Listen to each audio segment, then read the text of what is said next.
उस रात अगर मैं पीछे मुड़कर न देखता तो शायद आज ये कहानी किसी और की आवाज में सुनाई जाती, क्योंकि उस इमारत में एक चीज ऐसी थी जो भागती नहीं थी, वो इंतजार करती थी। शहर के बीचों बीच वो पुरानी इमारत अब भी खड़ी थी, चारों तरफ नई चमकदार बिल्डिंग्स और उनके बीच ये इमारत जैसे समय में फंसी हुई। लोग वहां रहते थे, हंसते बोलते थे, लेकिन जब भी नीचे की मंजिल का जिक्र आता, सबकी आवाज अचानक धीमी हो जाती।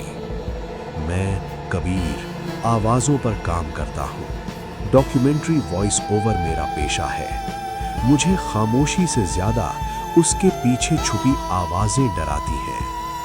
लिफ्ट में घुसते ही मुझे महसूस हुआ कोई मेरे पीछे खड़ा है। कदमों की आवाज आई। मैंने पलट कर देखा, कोई नहीं। लिफ्ट रुकी, दरवाजा खुला, लेकिन ये वो फ्लोर नहीं था जिसका कोई बटन मैंने दबाया हो।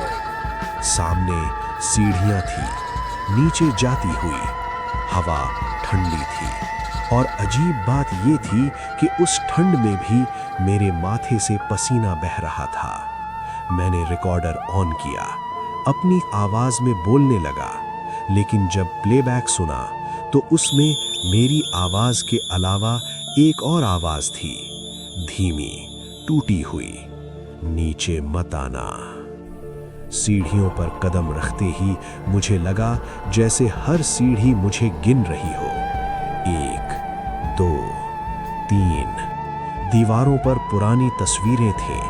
लोग मुस्कुरा रहे थे, लेकिन उनकी आंखें कैमरे की तरफ नहीं थी, वो मेरी तरफ देख रही थी। सीढ़ियां खत्म नहीं हो रही थी और फिर अचानक एक दरवाजा, उस पर लिखा था यादों का तलघर।